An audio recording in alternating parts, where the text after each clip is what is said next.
I always believed our community was built on neighborly smiles and shared values, until the morning I woke up to the sound of a chain dragging across concrete and realized my sister's freedom was being locked away right outside our door. It was 5:32 a.m. when I stumbled barefoot and groggy onto our porch in my pajamas. The sight hit me like a punch to the chest. Two men in HOA-branded polos, straining to loop a thick industrial chain around my sister Lisa's wheelchair, securing it to our front porch like it was a bicycle. One of them snapped a padlock into place with a loud clack that still echoes in my memory. "Hey, what are you doing?" I shouted, running toward them. The taller one barely looked at me as he handed over a folded notice. HOA Bylaw 23.4. Mobility devices must be stored out of sight. "This is your third warning." "Third warning?" I barked. "We never got a first." But they were already climbing into a golf cart and speeding off, leaving the heavy chain behind, wrapped around Lisa's independence like a noose. She appeared at the doorway just moments later, gripping the doorframe, her legs trembling. Lisa hadn't used crutches in weeks. "Sam, what's going on?" she asked softly. My heart broke. She had just started regaining her confidence after the accident, after months of brutal physical therapy. "It's a mistake," I said, trying to steady my voice. "I'll fix this, I promise." While Lisa prepared for her job interview, a huge step she'd been working toward for months, I called every locksmith within a 30-mile radius. Only one could come that day. "But not until 2 p.m., he said. Lisa looked devastated. "If I miss this, I might not get another chance." I helped her into the car, suppressing my rage, and drove her to the interview. She didn't speak the whole way. When I returned home, I sat down with a mug of coffee and opened the HOA handbook. 94 pages. I read every line. Yes, there was a bylaw about keeping mobility devices out of sight, but it lumped wheelchairs in with bicycles and scooters. No mention of exceptions for medical necessity. I could feel the pit in my stomach growing. By the time the locksmith arrived, the sun was high and Lisa was still gone. It cost $175 to cut the chain. As the metal fell to the porch floor, my next-door neighbor, Diane Peterson, strolled by with her 3 garden gnomes, none of which were HOA approved. "Such a shame what Barbara's doing to you folks," she whispered. "Barbara?" I asked. "Barbara Thompson," Diane said, almost cautiously. "HOA president. Doesn't like anything that messes with the neighborhood aesthetic. The Millers had to move after their kid got a service dog." That night I sent an email to the HOA board explaining Lisa's disability backed by documentation. I requested a formal exemption under the Americans with Disabilities Act. Their response came within the hour. "Your request for exemption is denied. Additionally, the unauthorized wheelchair ramp at your front entrance must be removed within 48 hours. I read it 3 times, not believing my eyes. The ramp, approved by the city and built to code, was now labeled a violation. The next morning, a neon orange fine notice was taped to my door. $500 for unauthorized modifications. Standing across the street, camera phone in hand, was Barbara Thompson herself, a woman in her early 60s with salon blonde hair and tennis shoes that had never touched a court. She wore a smug smile like a badge of authority. I walked across the yard. "Barbara, can we talk?" She didn't lower her phone. "Rules are rules." "My sister is disabled," I said carefully. "That doesn't give her the right to lower our property values," she snapped. I froze. "The ramp is barely visible from the street. Chaining her wheelchair is—" "Perhaps Willow Creek isn't the right community for your family," she interrupted. She walked away without a glance at the Petersons' outdated Christmas inflatables or Mr. Rivera's boat parked in the driveway, both clear HOA violations. And that's when it hit me. This wasn't just about rules. It was about who they wanted out. And if they thought I was going to just sit back while they treated my sister like she didn't belong here, then they were about to find out exactly how wrong they were. The next day, I took Lisa to physical therapy and sat in the waiting room, scrolling through legal articles on the ADA. My hands trembled as I read how what Barbara had done, what our HOA had done, wasn't just heartless, it was illegal. When we returned home, another notice was taped to our front door. $750 fine. for spreading false accusations against the board. Below that was a handwritten note. Payment plans available if needed. We understand disabilities can be financially straining. The HOA board. I stood frozen, then slowly pulled the notice from the door. My doorbell camera had caught Barbara slipping it into the mailbox, smirking as if she'd delivered a cruel joke. Enough was enough. That night, I stayed up past midnight creating a private Facebook group, Willow Creek Transparency. I quietly invited every neighbor I trusted, everyone but the board. By morning, 50 people had joined. I uploaded photos, Lisa's chained wheelchair, Barbara photographing our house, the fine notices. I added time-stamped screenshots of Mr. Rivera's illegal boat and Diane's gnomes, both untouched by fines. Comments flooded in. They fined me $300 for my kid's basketball hoop, but the HOA treasurer has one too. Barbara's son parks a commercial van in her driveway every weekend. HOA turns a blind eye. They denied my solar panel but approved the exact same model for Barbara's friend. By noon, the group had doubled in size. Stories came pouring out. But then something slid under my door. A large manila envelope unmarked. Inside were financial documents, dozens of them. HOA payments to a landscaping company named Green Futures LLC, nearly $45,000 over the last 2 years. Next to each payment was a faint signature, B. Thompson. Attached was a note. I'm on the budget committee. There's more. Be careful who you trust. My chest tightened. I made copies, stored the originals in my safe, and placed one backup in a sealed plastic bag under a loose floorboard. Later that day, I drove to the county records office. The city planner confirmed what I already knew. My permit for the wheelchair ramp was valid, and the entire structure was built within my property line. It had nothing to do with common areas, as the HOA claimed. When I returned home, I found Barbara and 2 other board members, Mr. Tom Willis and Judy Henderson, standing on my porch. We've come to offer a compromise, Barbara said, her tight smile barely covering her frustration. You can keep the wheelchair if it's covered with a neutral-colored tarp when outside. A tarp? I said flatly. You want me to cover a medical device with a tarp? It's an aesthetic issue, Tom chimed in. I also have questions, I said calmly, about this. I held up a copy of the financial statement with Barbara's brother's name circled. Barbara's smile cracked. You're making a big mistake, she hissed. I just want my sister to live in peace. Barbara's tone shifted. I've run this community for 15 years. People who make noise don't stay long. As they turned to leave, I noticed a white van parked across the street. No logos, no plates. It was there the next day, and the one after. Lisa started getting anxious. Maybe we should just move, Sam. This is getting worse. No, I said, hugging her tight. You're not the problem here. That night I reached out to a local news station. I showed them everything. Fines, photos, videos, documents. The reporter listened carefully. This is big, but we'll need more sources. So through the Facebook group I found them. The Millers who had moved out after their son's service dog was declared a nuisance. The Fosters, fined into selling after their ramp was deemed structurally offensive. All agreed to talk. Then came the twist I never saw coming.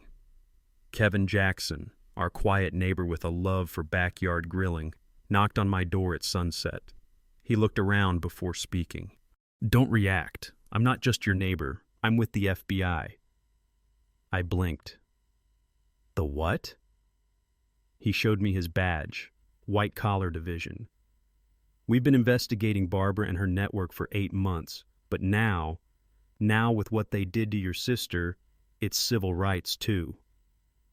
I sank into a chair. You're not alone, he said, but we need your help to finish what we started. And just like that, the chain around Lisa's wheelchair became the key to exposing something far bigger than neighborhood politics.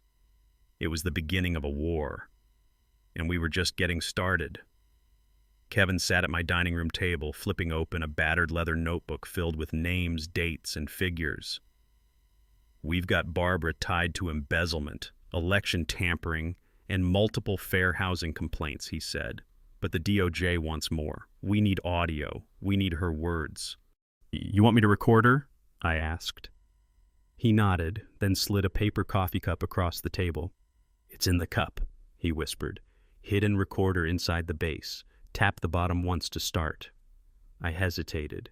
"She's careful, Kevin. Cold as ice." "That's why she'll slip. When bullies get desperate, they start talking. Your job? Make her desperate." That night, I walked Lisa to bed. She smiled weakly, still shaken from the wheelchair incident.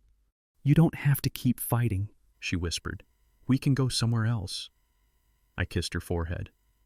"No, Liz. This time, we stay." The next day, Barbara called for an emergency HOA meeting. The flyer posted around the neighborhood was vague. Security and neighborhood safety update. But Kevin knew the real reason. "She's trying to rush through another special assessment, probably to cover legal costs before this blows up." The clubhouse was packed, more residents than I'd ever seen. Some came out of fear, others from rising suspicion. The tension in the air was thick enough to taste. Barbara opened with her usual smirk. "Tonight we're discussing essential improvements. New security cameras, upgraded fencing, and adjusted compliance guidelines." I stood. "Before you vote, I have a few things to say." Barbara's eyes narrowed. "That's not on the agenda." I raised Lisa's rusted wheelchair chain high above my head. The room fell silent. "This is what was used to illegally detain my sister's only means of independence. It was chained by your order, Barbara. You knew she was disabled." "She left it on a public-facing porch," Barbara snapped. "She lives here, and it wasn't public. It was ours." I passed out photocopies of ADA guidelines. "This isn't just immoral, it's a federal violation. And there's more. I've documented consistent abuse of HOA funds, rule manipulation, and targeted harassment." Barbara tried to gavel me down, but the crowd was already buzzing. Jack, a soft-spoken board member who rarely spoke, raised his hand. "Barbara, when did we approve a $50,000 clubhouse repair fund?" Barbara's face stiffened. "That's irrelevant. We're discussing security." "No," I interrupted. "We're discussing accountability." The meeting spiraled into chaos. Voices raised, neighbors shouting over each other. Then Barbara abruptly ended the session and stormed out. I waited in the parking lot. She approached fast, her heels clacking on the concrete like gunshots. "You've crossed the line," she said through gritted teeth. "That little stunt, it'll cost you." I tapped the bottom of the coffee cup. "Are you threatening me?" "Oh, sweetie," she sneered. "I don't make threats. I make rules. And you just violated everyone." Her eyes were burning. "Your sister's wheelchair was just the beginning. You like those rose bushes? HOA could rule them hazardous." "Your trash bins?" Suddenly non-compliant. I stood still, just nodding. "Why?"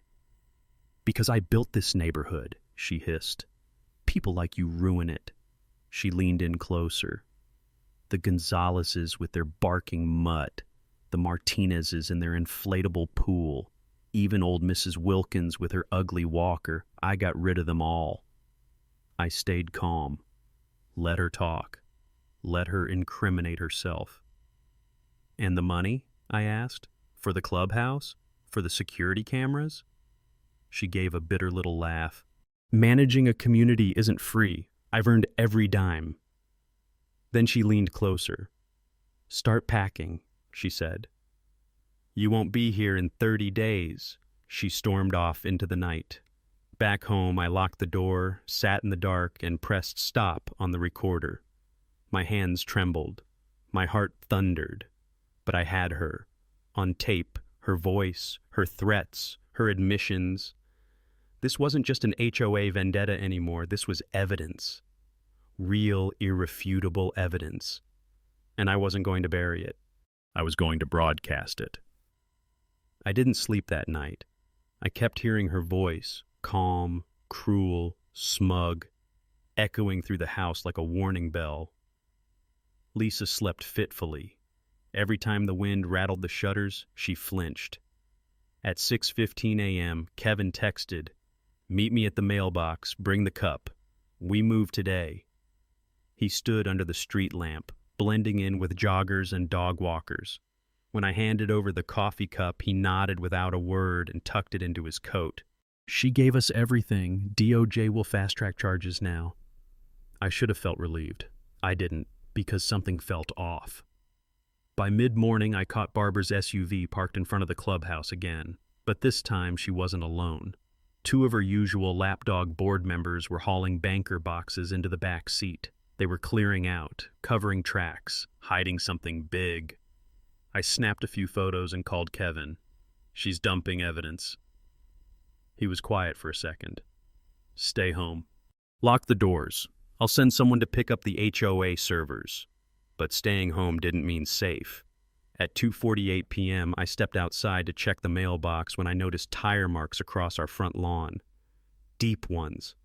My gut clenched. I ran to the garage. Spray painted across the door in thick red letters, "Leave now." Lisa wheeled onto the porch just as I turned around. Her face paled. "Who did this?" she whispered. Before I could answer, a loud pop echoed from down the street. Then another, and another. Neighbors spilled from their homes as smoke billowed from the HOA clubhouse. It wasn't fire, but something was definitely burning.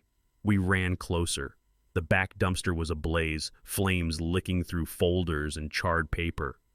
Barbara stood just beyond it, screaming at two men to get the rest inside before it's too late. Kevin's sedan pulled up like clockwork. He jumped out, flashing his badge. Within minutes, police cruisers followed. Sirens wailed down Willow Creek Lane like a choir of reckoning. Barbara tried to flee in her SUV, but this time there was no escaping the law. An officer blocked her in while another opened her trunk. Inside, HOA laptops, ballots, personal checks, hard drives. "Got her," Kevin muttered. Barbara was cuffed on the curb, mascara streaking her cheeks. "I did nothing wrong," she shouted. "This is political. They hate me because I tried to keep the neighborhood nice." The words sounded hollow, even to her.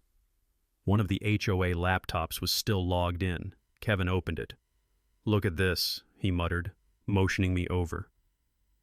There it was, an entire spreadsheet of resident fines, sorted by race, age, and disability status. Lisa's name was highlighted. So was the Gonzalez family, the Wilkins, the Millers, dozens more. "This isn't just abuse," Kevin said. "It's discrimination. Documented." The news vans arrived faster than the fire department. By evening, Lisa's story, and Barbara's arrest, was on every local broadcast in the Tri-County area. As they aired Barbara's mugshot, I heard neighbors gasp, not because she'd been arrested, but because they'd finally seen the truth. The woman they trusted had turned their peaceful neighborhood into a slow-boiling nightmare, and no one stopped her. Until now. That night, after officers cleared the scene, I sat beside Lisa in the living room. Her hands trembled as she sipped her tea. "Did we win?" she asked softly. I looked out the window. The "Leave Now" graffiti was still visible, even after scrubbing. "No," I whispered. "Not yet. But tomorrow? Tomorrow, we make sure nobody ever has to fight this alone again." I had no idea that tomorrow would bring the most shocking twist of all. But something in my bones told me the storm hadn't fully passed. It was only gathering strength. I thought the fire was the worst it would get. I was wrong. The next morning, I woke to the soft ping of my phone. A text from Kevin. "Come to City Hall now. We found something buried deep. Literally." Lisa was still asleep, so I slipped out quietly and drove through the still silent streets of Willow Creek. Smoke still hung faintly in the air from the fire, and Barbara's SUV, now impounded, sat like a monument to everything we'd been fighting. City Hall was buzzing when I arrived. Kevin waved me past the clerk's desk and into a side conference room. There, spread across a long oak table, were maps, ledgers, and dusty property deeds dating back over 60 years. "What is all this?" I asked. Kevin pointed to an old, yellow document. "Your grandfather's name is on this, and so is Barbara Thompson's father." I froze. "What?" Kevin nodded grimly. "Back in 1962, your grandfather co-owned a parcel of land with Harold Thompson, Barbara's father. But the property was split in a shady deal, one that never fully held up legally." He slid a thick file toward me. "Turns out, your grandfather was forced out by Harold, using forged signatures and under-the-table bribes. But your grandfather didn't walk away quietly. He filed a sealed complaint and left copies of the land covenants hidden away." "Why would Barbara care now?" I asked. Kevin opened another folder. "Because that parcel included what became the HOA's clubhouse grounds, and more importantly, its water rights and public zoning." It hit me like a punch to the gut. That's why she targeted Lisa. That's why she went after our ramp, our lawn, the mailbox cameras. It was never about just us. She was trying to erase the last trace of what her family stole. Kevin nodded. "And when your sister moved in, your visibility in the neighborhood threatened the foundation of her lies." I looked down at the final piece of paper, an uncashed check made out to my grandfather. Barbara's father had tried to silence him, and failed. But that wasn't all. "We also found this." Kevin lifted a dusty binder from the box and opened to a page marked with a red tag. Inside was a ledger showing off-the-books payments, Barbara's personal remodeling, her daughter's college tuition, luxury travel, even jewelry, all listed as community expenses. I felt sick. "She's been looting this place for years," Kevin said. "And guess what? Her paper trail leads directly through your street." The documents confirmed it. Barbara's grip on Willow Creek wasn't just personal. It was strategic. She had rewritten rules, bullied families, and weaponized the HOA to hide her father's crimes and her own. Lisa joined us later that afternoon. When Kevin showed her the maps, her hands trembled. "All this time, we thought we were the nuisance," she whispered. But we were the last line she couldn't rewrite. That evening, the FBI held a private community briefing at the library. Kevin spoke first. "Folks, what we uncovered goes far beyond petty HOA drama. This is decades of fraud, abuse of power, and discrimination, tied to one family's greed." He detailed how Barbara had manipulated elections, threatened city officials, and rerouted HOA funds through shell companies registered under her relatives' names. Neighbors gasped. Some cried. The Fosters, an elderly couple who'd been fined repeatedly for their mobility ramp, stood and spoke with trembling voices. "She tried to evict us last Christmas," Mr. Foster said. "Said our decorations looked tacky. My wife was undergoing chemo. We thought we'd done something wrong. But they hadn't. None of us had. And we weren't alone." One by one, neighbors stepped forward with stories, forged notices, surprise inspections, backyard fences ripped down in the night. By the time it was my turn to speak, the room was silent. "This isn't just about Lisa's wheelchair, or my ramp, or even Barbara," I said, holding up the original deed Kevin had shown me. "This is about rewriting what's been buried for decades, and finally unearthing the truth." The crowd rose to its feet. For the first time in months, I didn't feel scared. I felt seen. As we left the library, Kevin pulled me aside. "She's going to fight this. She still has friends in the planning commission and one last card to play." "What kind of card?" I asked. He paused. "We think she's planning to contest your property ownership." I laughed bitterly. Of course she is. But deep down, I knew this war wasn't over. Not yet. But now, the battlefield had shifted in our favor. The courtroom was packed. Neighbors, reporters, even a local congressman sat in the back row. It felt more like the final act of a town play than a court hearing. But this was no show. It was real. And for many of us, it was the first time we truly believed justice might actually have a chance. Lisa gripped my hand as we waited for the judge. She wore her navy blazer and pinned her hair back, dignified, determined, and radiating a quiet strength that made me ache with pride. Then the bailiff called out, "All rise." Judge Elaine Bruckner, a woman with silver hair and piercing eyes, took the bench. "I've reviewed the affidavits, the evidence files, and the criminal charges," she said, scanning the room.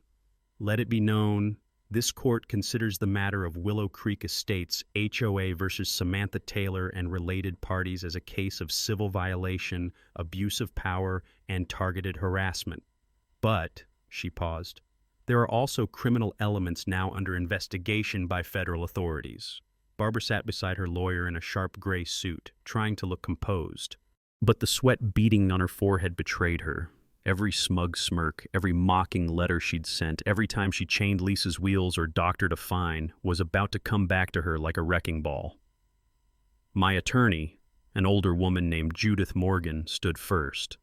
She wasn't flashy, but she had presence, and she was prepared. "Your Honor, this is not a case of misunderstanding or neighborhood disagreement. This is the story of a woman who built a kingdom on fear, abusing legal gray zones to target vulnerable residents, funnel funds to her family, and chain a disabled woman to her own home like a criminal." She handed the judge a copy of the chain. A gasp rippled through the gallery. "This chain," Judith continued, "was removed from Ms. Lisa Taylor's wheelchair, not from a bike, not a scooter, but from a mobility device required by law to be protected under the Americans with Disabilities Act." Barbara's attorney, a slick man in an overpriced tie, stood up next, smiling like it was all beneath him. "There is no law that explicitly prevents a homeowners association from enforcing its own rules," he began. But Judge Bruckner cut him off. "There is, however, a federal law that bars discrimination against disabled Americans, sir. And your client will answer for her actions, both civilly and criminally." Kevin entered the courtroom a few minutes later, not as Kevin the neighbor, but Kevin Jackson, FBI agent and lead witness. The room held its breath. He testified clearly and calmly.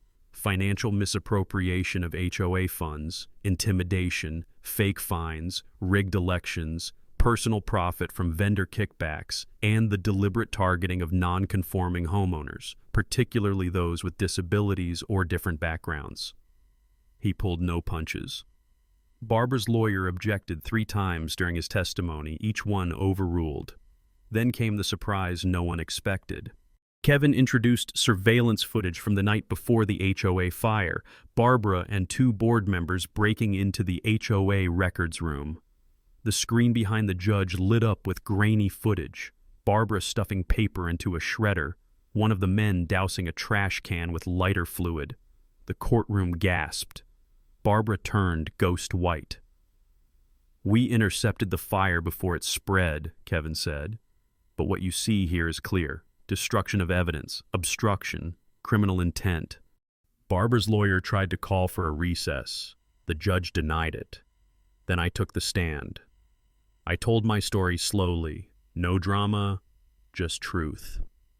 From the first fine to the night I found Lisa crying on the porch because she couldn't roll across our own driveway. "I didn't move into this neighborhood to fight," I said quietly. "But I wasn't going to let my sister be treated like trash. Not in her own home, not after everything she survived." I held up a copy of the ADA, the community bylaws, and the map proving our property rights. Barbara looked away. The judge finally leaned forward. "Enough," she said. "Ms. Thompson, you've had every opportunity to respond. You may remain silent, but you may not remain unaccountable." The ruling came swiftly. Barbara was removed permanently from any HOA leadership role in the state of California. The HOA board was dissolved and placed under state oversight pending reformation. Civil damages of $250,000 were awarded for ADA violations, harassment, and emotional distress. But that wasn't the end. Federal prosecutors, spurred by the FBI's findings, formally charged Barbara and 2 other board members with fraud, civil rights violations, and criminal conspiracy. They were remanded into custody that afternoon. The courtroom erupted in whispers and scattered applause. Some cried. Others just shook their heads. shocked that justice had finally shown up on our quiet, tree-lined street. As we walked out into the sunlight, Lisa stopped beside me. "They tried to bury us," she whispered. I looked at her, tears rising. "But they forgot. We were roots." And now it was time to rebuild.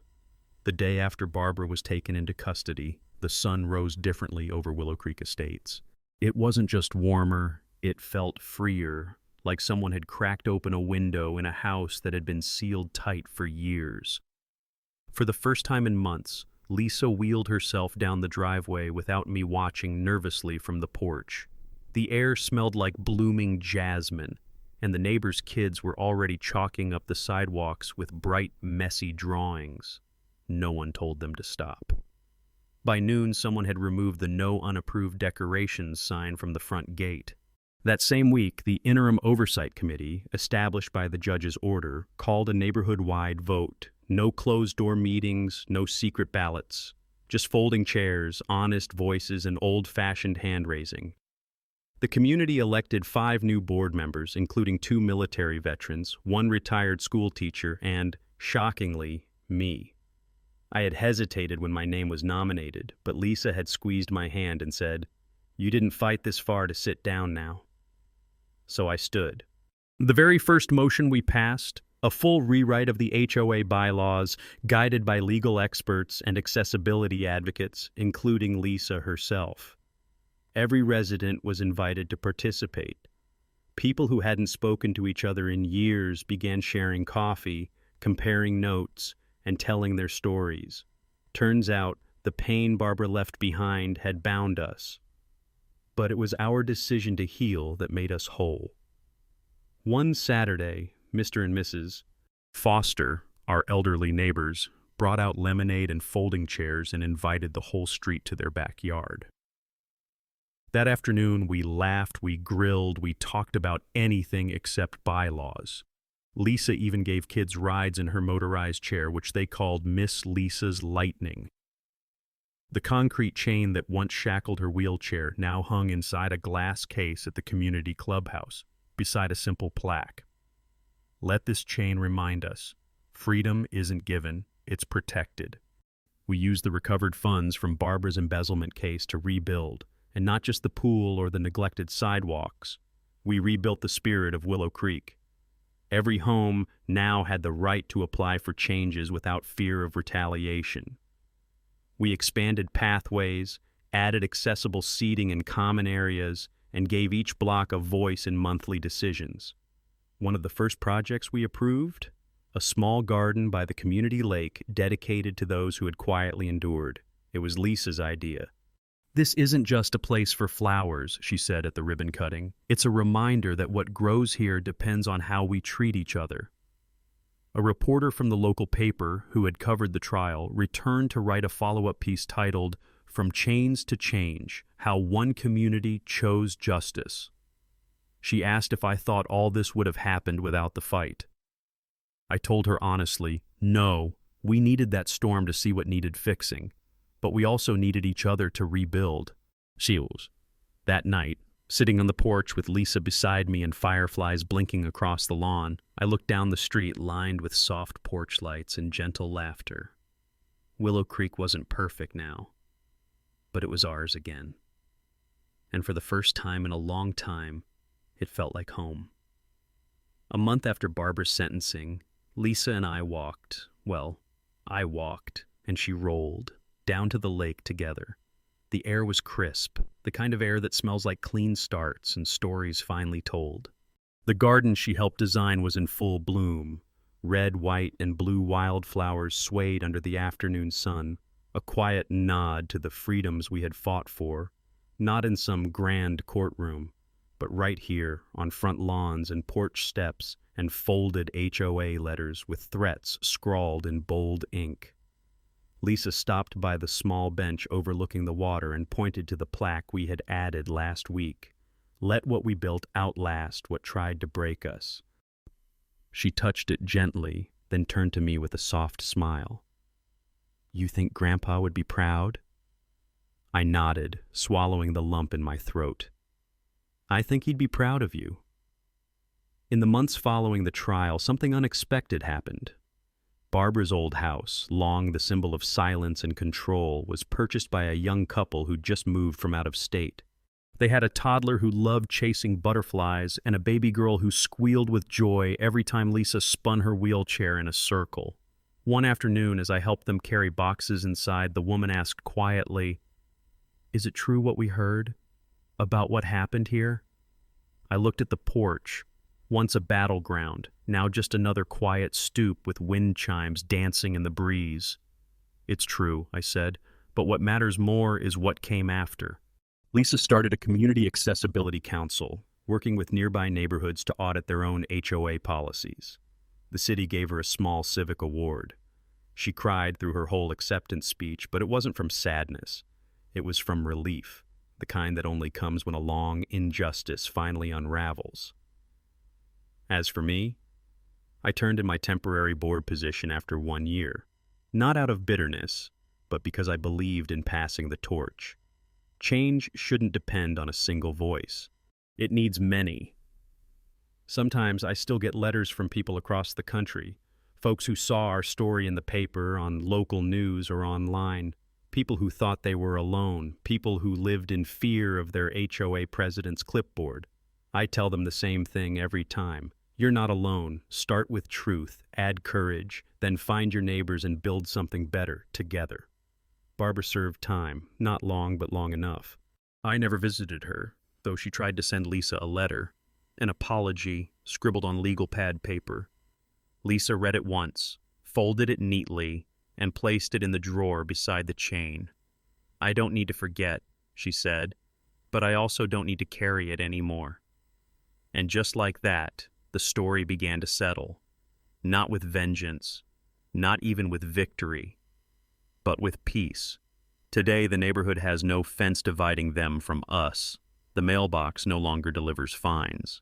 Kids sell lemonade without needing permits, and every Halloween, the Petersons put up a giant inflatable dragon wearing an Uncle Sam hat just to make the kids laugh. Sometimes the best freedom is simple: a clear path, a voice that's heard, and a home where no one's afraid. And in the quiet of early morning, when the sun catches the dew on Lisa's ramp, I realize the best revenge isn't punishment. It's making sure no one ever needs revenge again.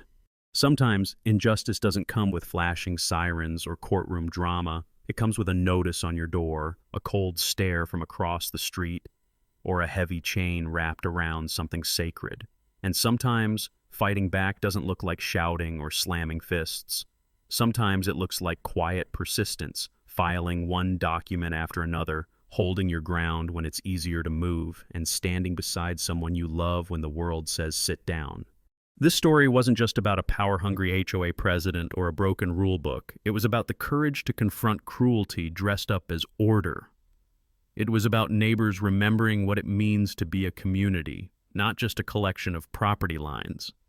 But above all, it was about Lisa, a woman they thought couldn't move, who helped move an entire neighborhood. So if you ever find yourself in a fight that seems too big, too slow, or too lonely, remember this: you don't need to tear others down to win. You just need to stand up. With truth, with heart, and with people who believe that justice isn't a luxury. It's a right. Because sometimes the strongest chains aren't made of steel, but fear. And the bravest thing we can ever do is break them, together.